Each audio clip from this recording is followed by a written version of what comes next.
Hi, everyone. Welcome to first Wednesday of the month, which is always Wisdom Wednesday. So great to see a lot of you jumping on. Hi, Brenda. Hi, Candida. Hi, Janet. Hi, Jennifer. Karen, Ria. Ria, I have to tell you, you are in part some of the inspiration. You don't know this yet, but we're going to talk a little bit about the heroine's journey today. So thank you for an email you sent me about that. Great to see all of you on. Karen, I hope you're well. Yeah, it's that time of year. It's the descent time of year. So was feeling inspired to do some conversation. Hi, Ben. Good to see you jump on. Some conversation about the descent. I know that I resisted the descent. I still do on some levels. And yet I think I more deeply understand the importance of it. And I would say the importance of conscious descent. We're all going to descend at some point, most likely multiple times in a lifetime.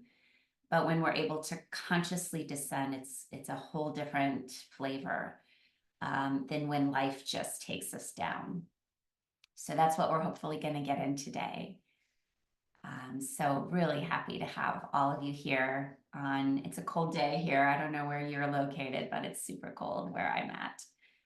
Okay, it's not what I'm wanting to share. Just a minute. Let me get my screen all pulled up. This is recorded too. So if what you hear today resonates, and if what you're hearing today, you realize there's someone in your life who could benefit from this conversation, please share. It'll be up on YouTube here on the Dr. Yoga Mama channel within the next couple hours. And then we'll also send a recording out to everyone who registered for the Wisdom Wednesday. So that'll all be coming as well. My work is the integration of yoga and really, I would say, the wisdom traditions with what is very modern Western psychology. It's a super young tradition. I love the work of integrating these two with science and sort of the spiritual aspects as well. Before we start, a couple things that I want to bring your attention to. I am going to do another Wisdom Wednesday in 2 weeks. So I usually just do it the first Wednesday of every month. But in 2 weeks from now, we're going to be very close to winter solstice. And so I feel very inspired to do a little bit more of a ritual and a practice. So we're not going to get into that today because we're going to talk more about the descent, and then we're going to be very close to the shortest day of the year in the northern hemisphere, and so we're going to do more sort of practice together. So another Wisdom Wednesday 2 weeks from today, and then the Wisdom Wednesday for January will actually fall on January 1.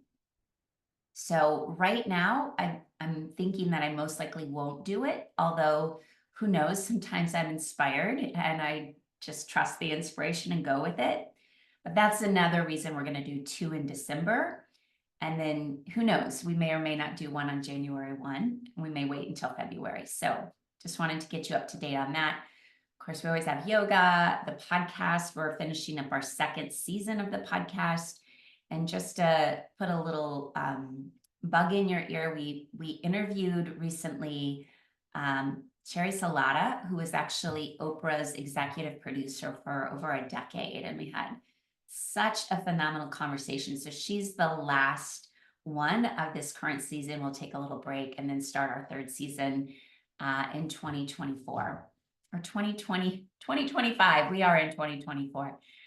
Also, my beautiful assistant, Kimberly, reminded me today to let people know that if you're local, every year or for many years before Christmas, we do a restorative yoga class with live cello. The cellist happens to be my kid's cello teacher. She's been our cello teacher for a long time.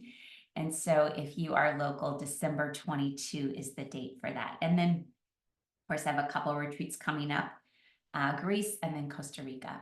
So we are going to talk all about the descent today, mostly why we resist it and why we would benefit from allowing ourselves to descend so we can really tap into the deep benefits of descent. So I guess the descent that I'm talking about today in many ways is the descent that happens every year after the summer solstice when the light starts to begin to go away. For me, I continue to be challenged by late August.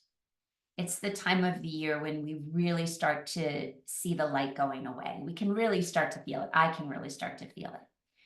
And so what I know about myself now is that anxiety will flare for me, insomnia will flare for me. And it's almost as if my whole system is really rejecting the slow descent towards darkness that is beginning to happen. For many years, I was very unconscious to why I hated the fall so much and why I struggled so much. I'm very conscious of the process now. And because of that, now I can add in extra practices and resources to sort of help me through that transition of fall and even as we get towards winter. But a couple of years ago, it was actually, I think 3 years ago, I taught a course starting in the fall and it ended in the spring. It was called Reclaim. It was 6 months. And we did all this deep shadow work. Like we went in, we worked with the heroine's journey. We did dream work. We really spent a lot of time in the depths of the unconscious mind. And I felt so good after this journey with this group of people. And I didn't really fully know why I felt good. Sometimes I feel good after I get done teaching a class because I'm done teaching, right? I'm like, oh, that worked. But it was one of the students in that class, and she might be on here, Carol, it was you if you're on that in this call, who said to me, I feel like because I went in and did all this depth work over the dark days of winter, that now I'm able to enjoy the rebirth, spring, summer in a brand new way. I feel lighter, I feel freer. I don't feel like I have this unfinished business that needs to be addressed, like, because I did all of that in the winter months. And so now I really get to enjoy the freedom that comes in spring and summer. And that really hit me. I was like, yes, that is why if we choose to consciously descend during these winter months in the Northern Hemisphere in these darkest days, that we actually capitalize on the season, the energy of the season. And then there's deep benefit when we come out towards spring and summer that we are carrying what I might call more lightness of being. Like we've freed some things up in ourselves. And so there is a natural buoyancy and just a deeper clarity as we're going into the months that have more light. So our ancestors and certainly more indigenous cultures had lots of rites of passage. There was an awareness that there are these transition points in life, right? And we can think about the seasons as transition points, but there are also these big transition points that if we add ritual, if we add like support, community support, if we add particular tasks, we move through them easier. So, clear rites of passage happened in that time point between childhood and adolescence, right? Happened when you move from being a single person to a married person.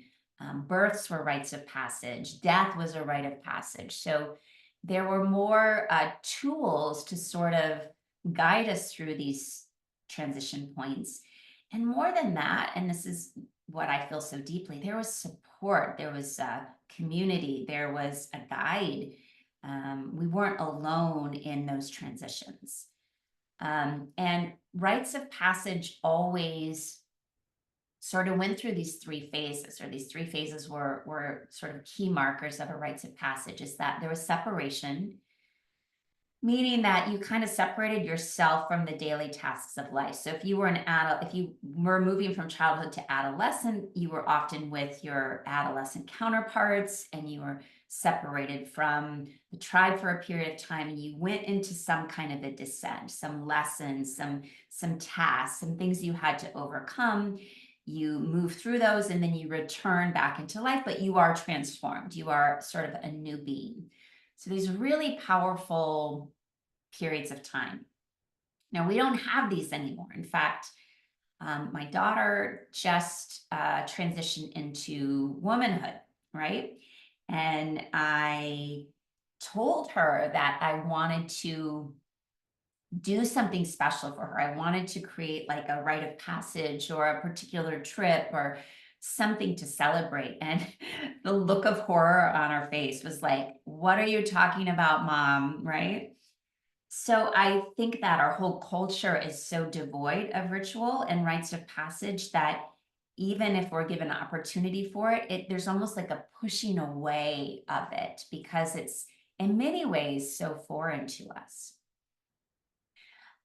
This morning, literally just this morning, I remembered this book. So as I was thinking about rites of passage and ritual, I was like, I read a book about this. What book was it? I heard about this book on a podcast, the Beautiful Writers podcast with Linda Sievertson. And so I went back to the podcast and I found what year she interviewed Guru Singh, which was 2016. It was after that interview that I listened to in 2016 that I ordered this book. So I literally read this book 8 years ago. And this morning I had like my memory came back. I was like, oh, there's such a good example in this book of the rites of passage. And so I went and re-downloaded it on my Kindle this morning, and it's free, everyone. So if you might want to consider reading it. It actually, clearly it was a good enough read for me that I'm remembering aspects of it 8 years later. So I do recommend it. Essentially, in a nutshell, Guru Singh was a young man in the 60s who was a musician and wanted to avoid the draft, and actually ended up in Mexico with an indigenous sort of culture, a tribe that he lived with for over a year. And because he was a young person, he was given the opportunity to go through the same rites of passage that the young people in the tribe were going through. And he chose to do it. And they were pretty intense rites of passage. There were actually three of them. One of them required him to be wrapped up sort of like a mummy where he couldn't move. And this rite of passage was designed to actually help him overcome the thoughts, because when you're stuck and you can't move and you don't know how long you're going to be there, of course the mind takes off. And so he had to repeat this multiple days to reach finally the goal of learning how to still his own mind. The second rite of passage had to do with actually being buried alive, being buried in dirt. His head, of course, was out, but it was covered with tree branches. And this rite of passage was to help him overcome and clear away emotional slavery, is what the words he used. Essentially, you're buried alive. And so you have to face your own terror about death and all the emotions that go with it. So again, this was repeated night after night until he reached a place where he had sort of, we could say, graduated through this rite of passage. The last rite of passage, to me, felt the most terrifying. It kind of taps into every deep fear that I have, but he had to move through a series of caves in pitch blackness. It took him 3 days to do this. Prior to that, he was given sort of the visual map of all the different twists and turns in these caves, and clearly he could get off the path, and then he was going to get stuck in there longer. But it was being an absolute pitch darkness where you can't even see your hand in front of your face that sort of made him have to master his own psyche. So his story of going through these rites of passage and all that he gained from it, to me, was so fascinating. And clearly, as you read his biography, these rites of passage served him so well for the rest of his life. Now, I don't have a deep desire, especially at my age, to go through these particular rites of passage, but I see the power in them and I see how these kind of things are missing. Because, of course, when he went through these rites of passage, he wasn't doing this alone. He was in a group, and he also had all these wise elders sort of teaching him about the purpose of it. So we have sort of lost these rites of passage, and instead, what I feel like our culture has done is it's gone in the opposite direction of, instead of any kind of capacity to descend, we're just going up and up and up and up, more and more, bigger, bigger, brighter, more expansive, more success, more, more. So we are a culture of upward mobility, and our whole culture, in many ways, is set up to help us avoid the descent, right? Just think, even like when our stock market goes down, how much people freak out, or how much it's in the news. Maybe the news freaks out. And yet the stock market has to go down for it to come back up. Just like if we look to nature, nature dies off every year so that it can be reborn and come back. And yet for most of us, we don't have the guidance for the descent. We don't have the rituals. We don't have the sort of example of what conscious descent looks like. Now, despite not having rites of passage or this conscious opportunity to descend, life is going to throw us plenty of times to descend no matter what.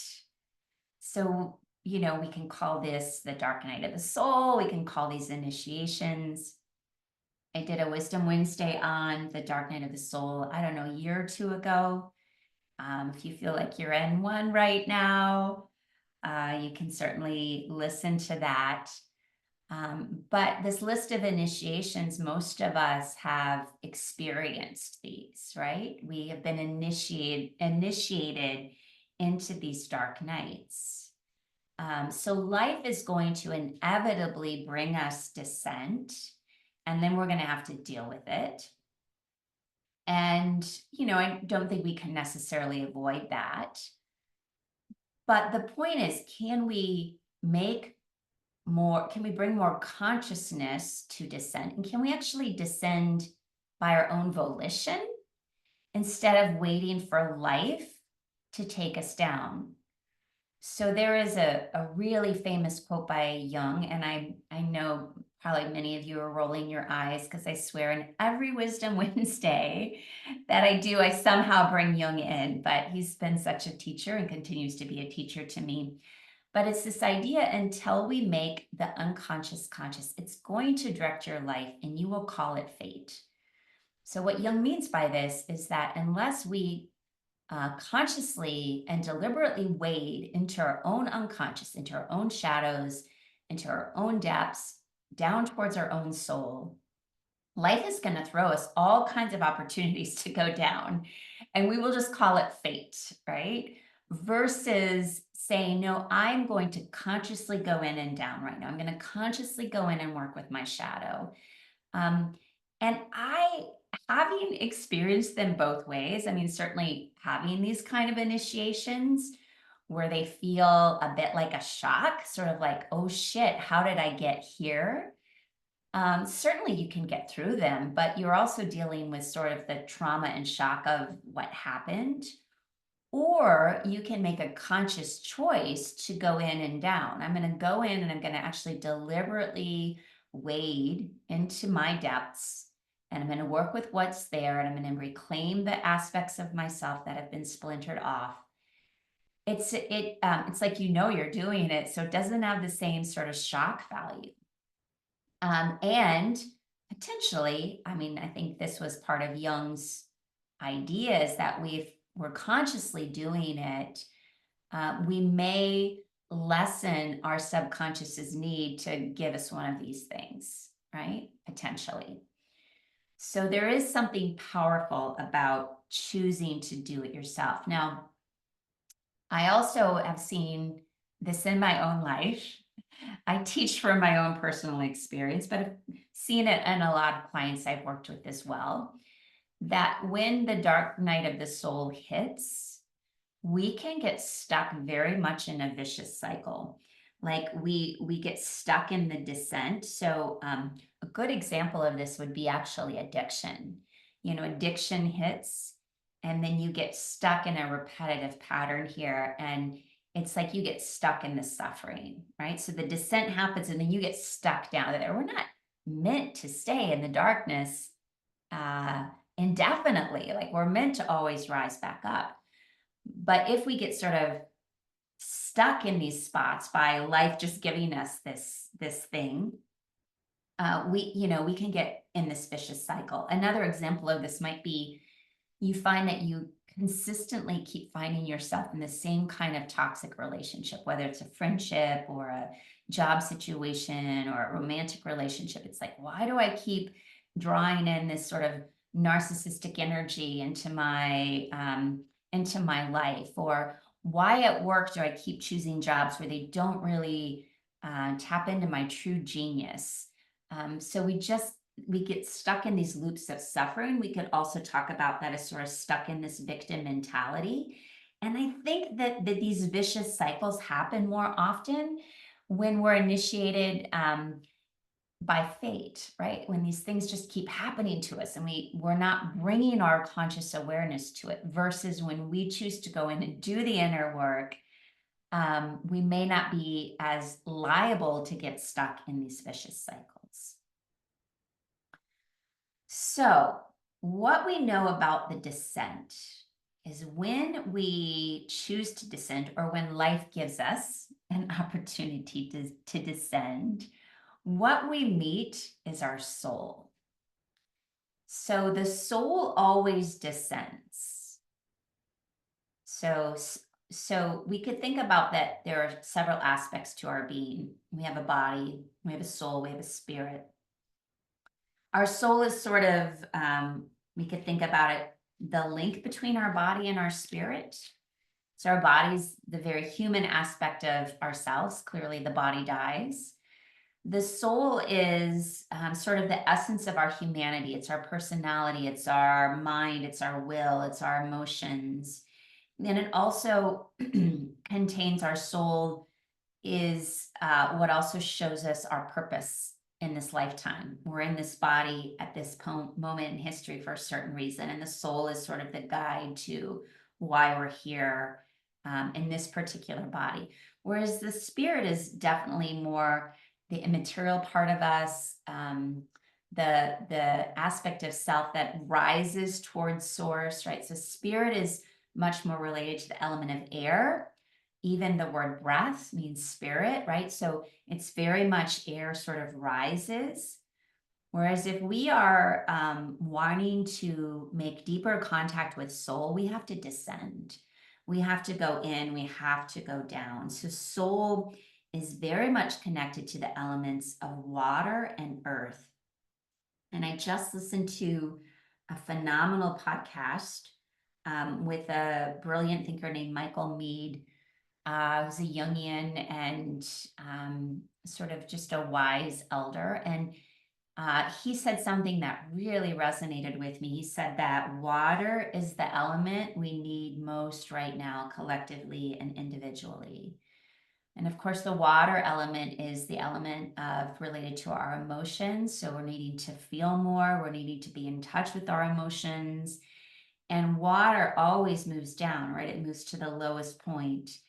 And so I think he's also talking about we're all needing to collectively go in deeper and down. We're needing to contact more soul, because when we contact soul, again, we are really aligning with our purpose in these bodies in this lifetime. And all of us, the more all of us are aligning with soul and what our purpose is, we are adding to what I think is definitely the collective healing. And clearly we need plenty of collective healing right now.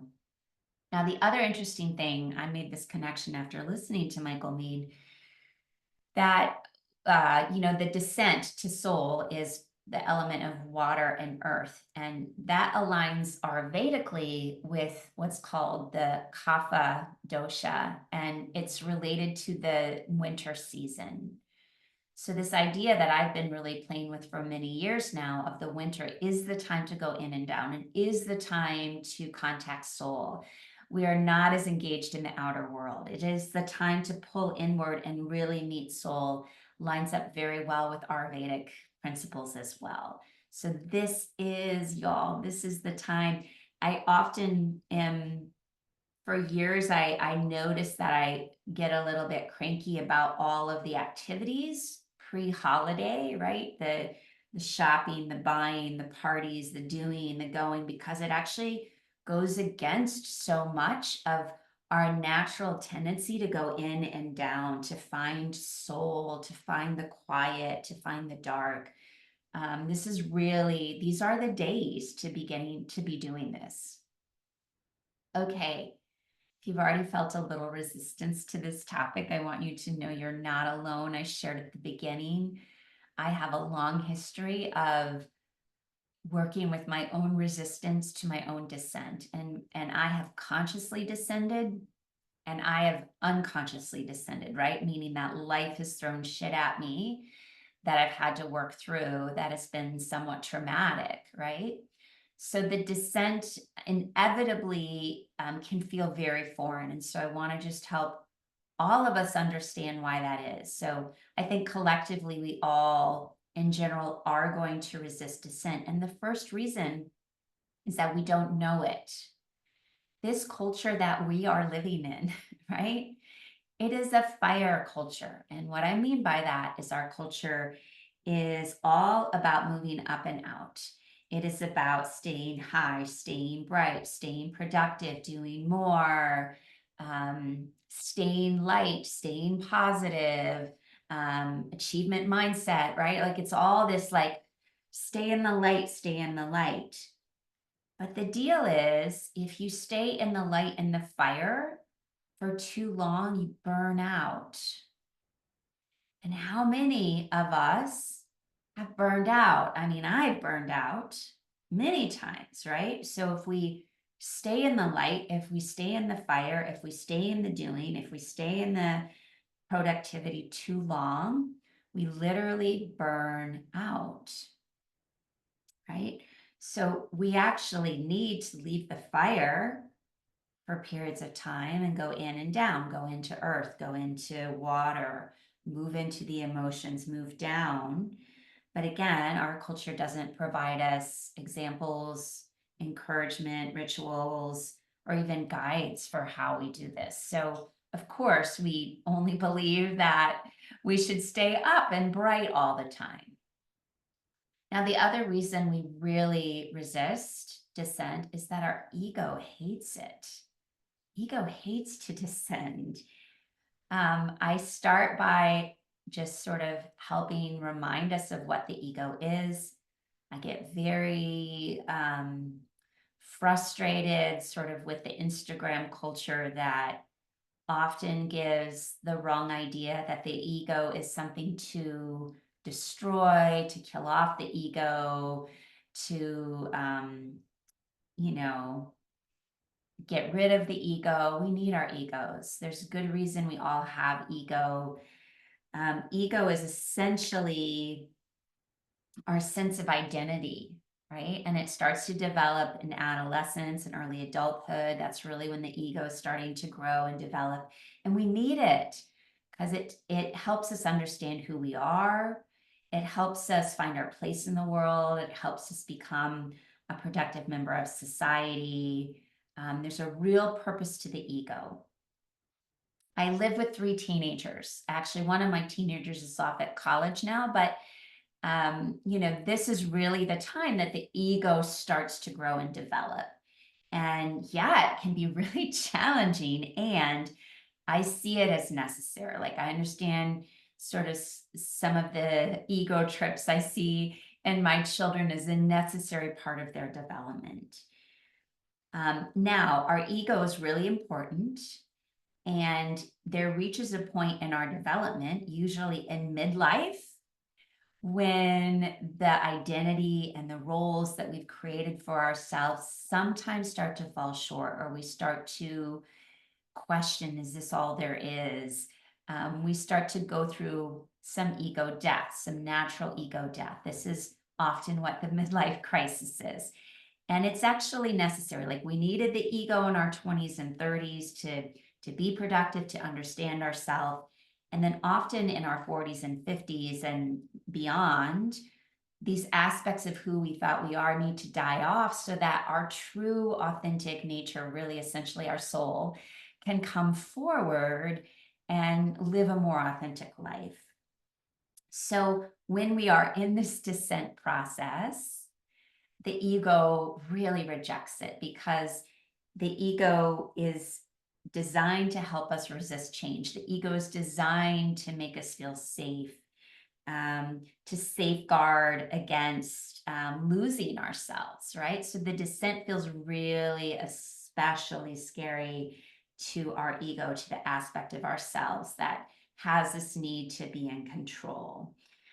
What the ego doesn't understand, that's why I'm also talking to your higher self right now, is that there's so much value in the descent, which there's always rebirth. After death, there's always rebirth. So it's really a key part to all of our developments, but just know you are going to resist descent. Now, the other thing that I think is really why a reason why descent is so challenging for us is our darn iPhones, or whatever kind of smartphone you likely have. I think everyone has them now. You can just get lost, right? We've all been there. We've all doom scrolled and, online shops, social media, right? You can get so lost. And I really think technology is pulling us up and out. It's called the World Wide Web, right? It's taking us and connecting us to the world, which is in and of itself not a bad thing, right? Technology is beautiful, but it's really hard to stay in and down when there's always this buzzing at you with the next message about being in the world, right? So there's something, it just interrupts this descent process. I had a really clear example of this over the Thanksgiving holiday. My oldest went through his first big initiation. I would say his first dark night, his first descent point, really, in his life. His girlfriend broke up with him, right? And so he's feeling very challenged by all the emotions that come along with this. And I could see him in that descent. I also know this descent is important and it's necessary and it's normal and he's going to be okay. But what I observed was that his phone became so it just kept bringing him up and out, right? Because there was always a new thing, always something. And I understood that he was kind of trying to not feel everything that came along with this descent. And yet I was watching how easy it was to truly stay away from the descent. So again, technology is beautiful, but it can really help us avoid this necessary descent that is there for us this time of year. It's there for us as many moments in our life. And I really, again, believe it behooves us to go for it, right? To allow ourselves to descend and feel and be with what's in the dark. Now, the descent also requires us to not know. I would say, of all of the reasons I've talked about thus far, this is the hardest one for me. This is the one that I'm most challenged by. So most of us want to know. We want the 5-year plan. We want to know what comes next. We want a sense of security. We want clarity. I'm in a bit of my own, I'm calling it trust fall right now in my own life with a lot of unknowns. And I initially was very terrified in this trust fall because I have no idea how it's going to turn out. And yet I'm getting more comfortable as the days and the weeks go on. I'm like, oh, it's not as bad as I thought it was going to be. But it's this surrender into, hey, I don't know what I'm going to find. I don't know how this is going to all end. I don't know what I'm going to need. I don't know anything, right? And this is also some eco death, right? When we're like, I don't know anything. This is part of the descent, and it's a normal part, and it's necessary. It's beautiful, actually, even though it can feel really foreign when we're in it. And the other thing the descent is going to do is we have to face what I call the emotional zone. We are going to come in contact with the emotions that maybe we haven't fully processed, or maybe our set point. We're going to come in contact with depression, with fear, with rage, with grief. For me, it's grief.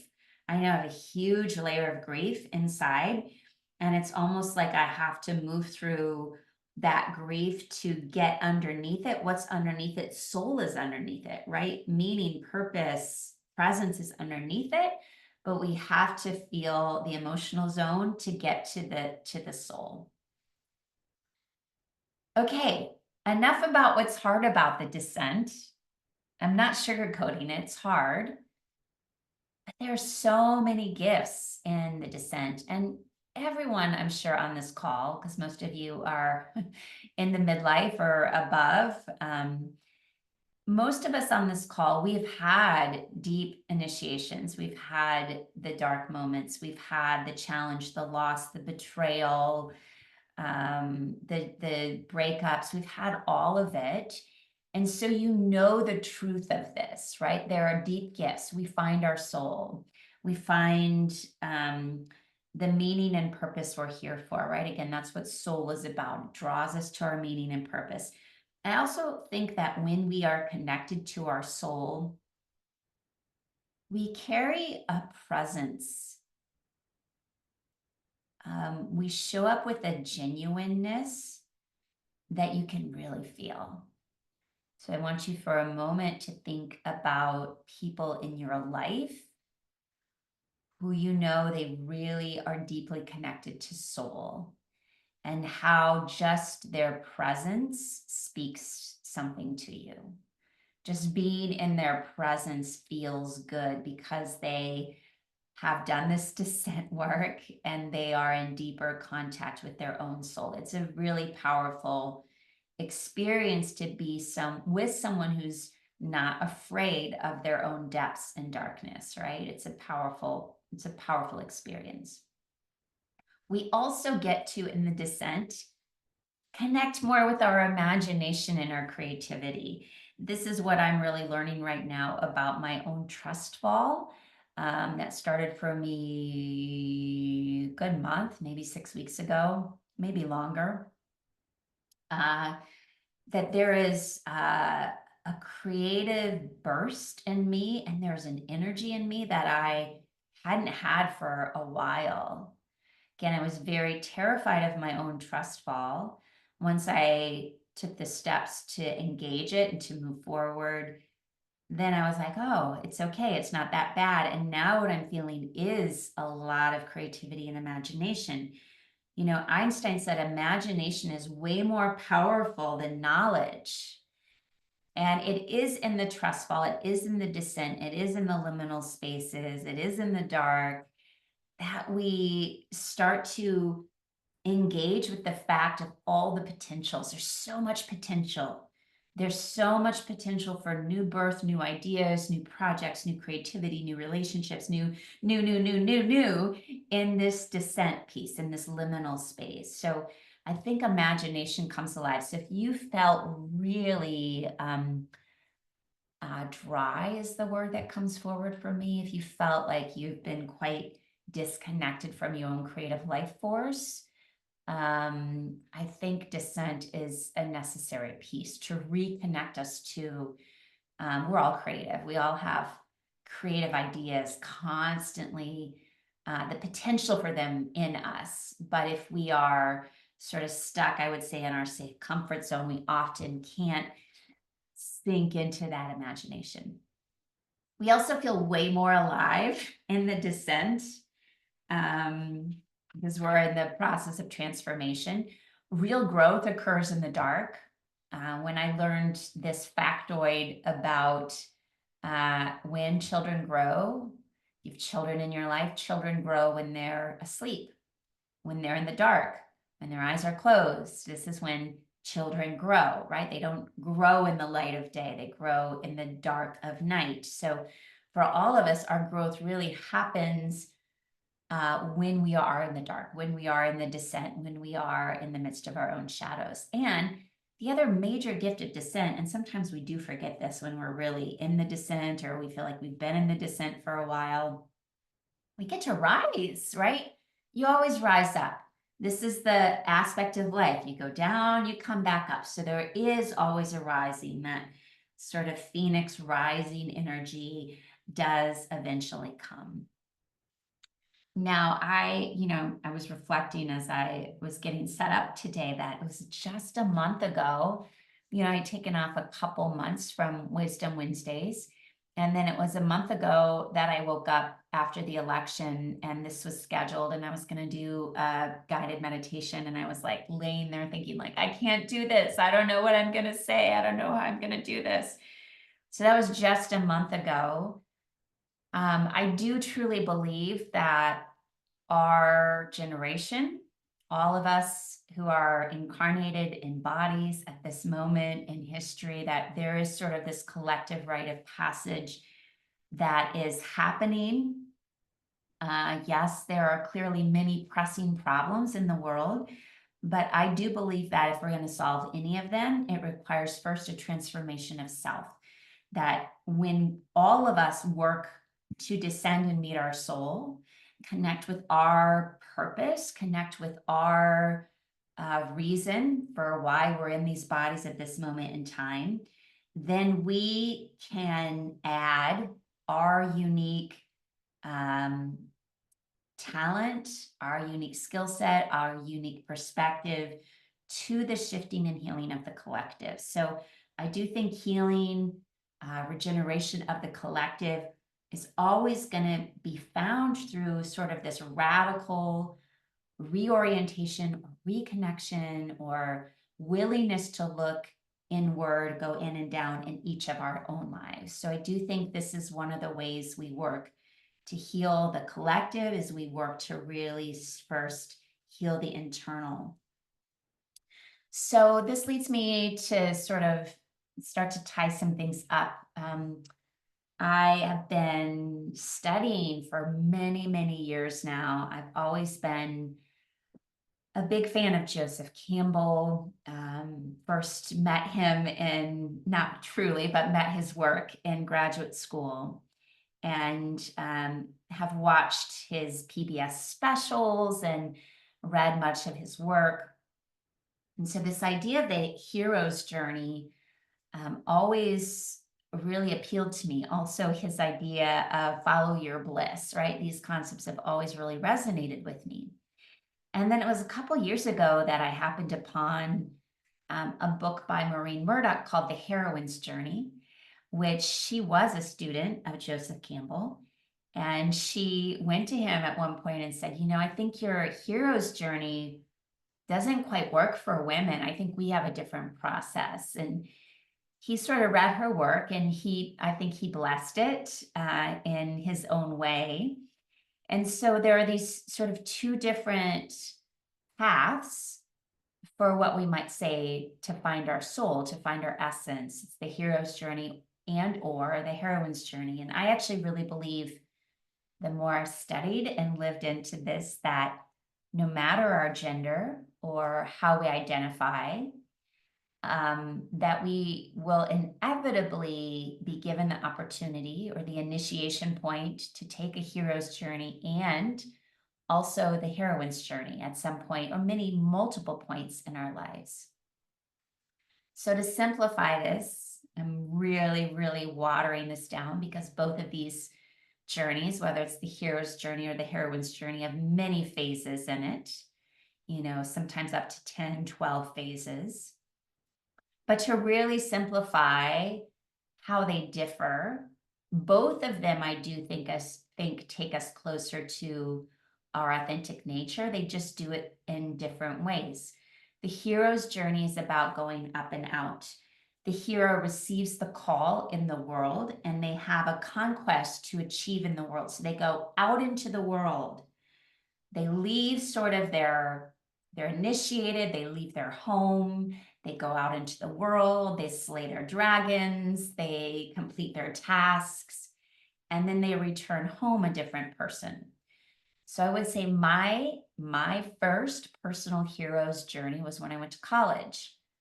I went to college out of state. I went to a college where I didn't know anyone. I went completely by myself. I left sort of my home state, my hometown, everyone I knew and had grown up with, and I left for a brand new world. And then I slayed my dragons in that world. I, made my way by myself, met people, met friends, had adventures, all of that. That was sort of my first hero's journey. But it required me to go up and out. It required me to engage with other people in the world. Now, the heroine's journey is different. It also allowed me to meet myself when I was initiated into the heroine's journey, but the heroine's journey has nothing to do with the external world. It has everything to do with going in and down. So in a heroine's journey, you meet yourself. This is when you come face to face with your true nature. And by the way, the image for this heroine's journey is the myth of Inanna. If any of you know that, when she is brought deep into the underworld. Persephone is another myth of moving into the underworld. So the heroine's journey is all about connection to self. And my heroine's journey, so my hero's journey was in my 20s, right? Or 18, actually, when I went off to college. My heroine's journey started in my 40s, when I was moving into that midlife cusp, and all of the, not all, but aspects of my ego that had developed that wasn't working I started to have resistance, right? It's also at the time that I developed some autoimmune problems and was really facing some of the challenges that I hadn't been willing to look at yet internally. And so my heroine's journey really came at that midlife cusp for me. One of my favorite writers on the midlife journey, Jet Psaris is her name, Jett, Psaris, Psaris. She believes that the midlife passage is about 12 years. So I started mine about 40. I'm 50 now. I feel like I've got about 2 more years of this sort of process that I've been in. But the heroine really is asking us to go in and down. I do believe that after the heroine's journey, we do go back out into the world, but we do go back transformed. Just like the hero is transformed, the heroine is also transformed. And again, I think at this point in history, we're all sort of acknowledging that we carry both masculine energy and feminine energy, no matter how we identify with our gender. And so both of these journeys are actually necessary. And again, I don't think you just take one hero's journey or one heroine's journey. These are very cyclical journeys. They're very circular. And so we may be asked to go through these many times throughout the course of our lives. All right. This is what Maureen Murdoch says about the heroine's journey. She says, I find that many women who have embraced the masculine hero's journey have forgotten how to foster themselves. They have assumed that to be successful, they have to keep their edges sharp. And in that process, many have ended up with a hole in their hearts. Now, I want you all to consider that Maureen is writing about women, but I think this as aptly applies to men. I find that many men who have embraced the masculine hero's journey have forgotten how to foster themselves. They have assumed that to be successful, they have to keep their edges sharp. And in that process, many have ended up with a hole in their hearts. So I really feel like so many of us have holes in our hearts because we haven't been gifted these rites of passage. We haven't been given the opportunity to descend with culture or with a guide. We've sort of been all living through a very patriarchal system that's not good for anyone. And we've forgotten the important process of descent, the important period of going in and down. I'm going to do reclaim again. I wasn't going to do this. This would be my third year, although it's different every time I teach it. I had no plans to teach this again. Ria, who's on this call, who was in a program with me many months ago, had emailed a couple months ago and said, I really want to do that heroine's journey. And so I think that was my first little niggle, but the way that I teach is I teach so intuitively, and if I get the guidance to do something, then I follow it. And I kept getting signals and signs. And similar to any descent, I rejected it. I was like, no, I've got too much going on. I'm potentially moving and I've got all kinds of stuff happening in my life. There's no way I'm doing this. And then I get another little niggle and another little sign. And finally I was like, okay, I'm listening. Let's do this. So I think doing sort of a group descent feels really relevant right now. It feels really important for the times we're living in. And I think it's probably also just important for me personally in my own life. And I teach from my own personal experience. So we're going to start another hero's journey collectively, whoever wants to join, starting right before winter solstice. So we're essentially going to meet for the whole season, 14 weeks, so a little bit longer. We start right before winter solstice and we end right around spring equinox. We're working with cycles, we're working with intuition, we're working with dreams, we're working with shadow, we're doing a lot of depth psychology work, we're doing ritual with cacao. We're going to work with the subconscious mind because, of course, that's what is really available to us in these winter months. And I would say if you're like, is this for me? If you're in any kind of transformation or transition, if you also are very aware that you need to do some descent work. And if you want to use the winter, I mean, even if you're like, well, I don't know. I mean, I just think no matter what, winter is such a key time to do this kind of work. And so we're gonna dive in. We're gonna go in and down, in and down, in and down. So we meet every week on Thursdays for 90 minutes. You get all the yoga classes. We do cacao ceremony, and you'll also get some one-on-one time with me as well. So here's what you get. And let me just, before I forget this, I'm gonna put in if I can find it, and I'm gonna put in the chat box the link if you are already like, yes, I know this is speaking to me, I want to do it. Let me see if I can find that quick. Sorry, I should have had this all lined up. And then I want to end here, no matter whether you take this course or not. Again, only do it if it speaks to you and it feels like you're resonating deeply with it. Okay, I'm going to put that in here. And if it doesn't resonate or it's like it's just not the right timing, the one piece that I want to share with all of you before we jump off today is what you can be doing right now that's going to help you in the descent.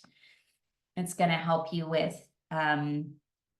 this period of time when there's a lot of darkness, is to engage in some ritual of your own. I find ritual is so powerful any time of the year, but especially in these dark days. So something as simple as you get home at night after work, lighting a candle and allowing that candle to burn until you go to bed at night. Another ritual I have been doing is waking up every morning and writing morning pages. I just took a amazing class on the artist way. And so it started me in sort of this routine of waking up every morning. And almost before I do anything else, I'm sort of writing in my journal. That's a powerful ritual. A ritual could be taking a salt bath every night before you go to bed.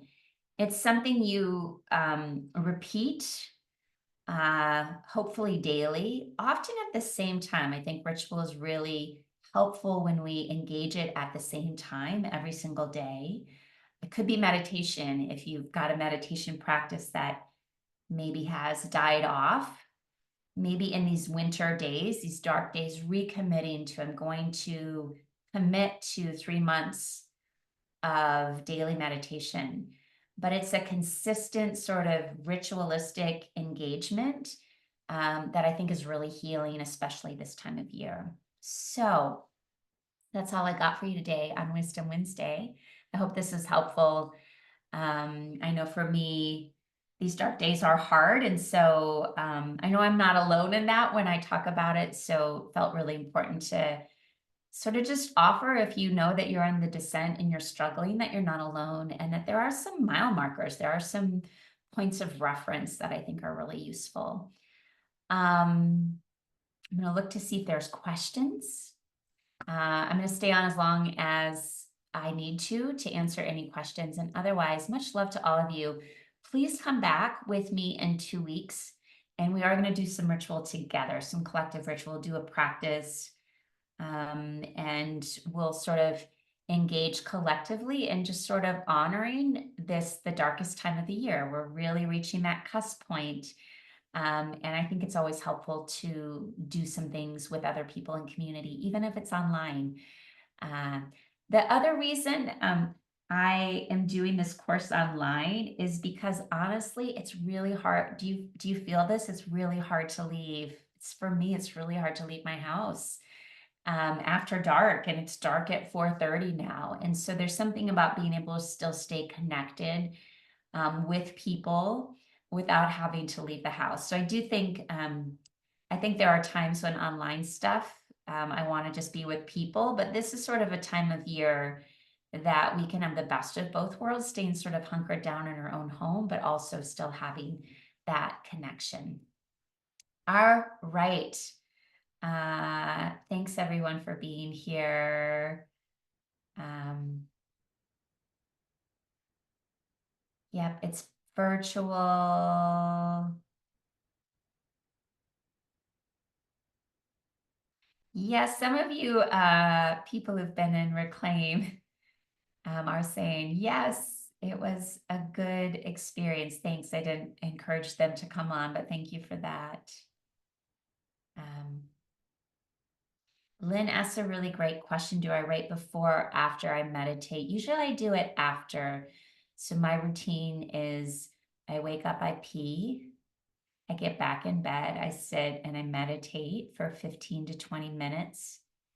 And then I go upstairs and make some mud water, just sort of like this adaptogenic tea. And then I write. So on an ideal day, Lynn, that's what I do. Some days clearly it's different if life happens, which life happens often, but that's my ideal.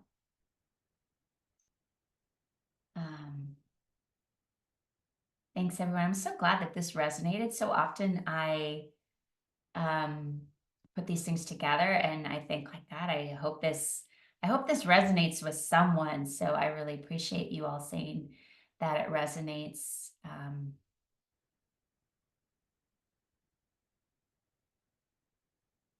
Yeah. Good, everyone.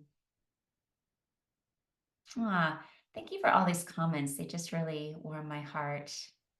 Yeah, and Bill says the power of sharing vulnerably. I really think it's been such a huge thing for me, to just be so vulnerable and real in my own process. I think it's far more effective and useful to know of the humanity, the shared humanity of all of us versus believing that there are certain people that have it all figured out, because no one has it all figured out. So, all right. Then Jennifer, love seeing your messages one after the other. Did you notice that, Jennifer and Ben, since you're all related? Thanks much to everyone. So good to see so many beautiful people on this. Thank you, thank you, thank you. 2 weeks, let's get together and do some ritual together. So join in. Love to see you in 2 weeks. And then stay tuned for January. Like I said, maybe January 1, I'll be inspired to do a Wisdom Wednesday, but maybe not. January 1 is always, speaking of ritual, it's always the day that I spend a time looking back on my journals from the past year and then writing out sort of my hopes for the year. So I may be busy with that on January 1, but I might also be inspired to do a Wisdom Wednesday. Who knows?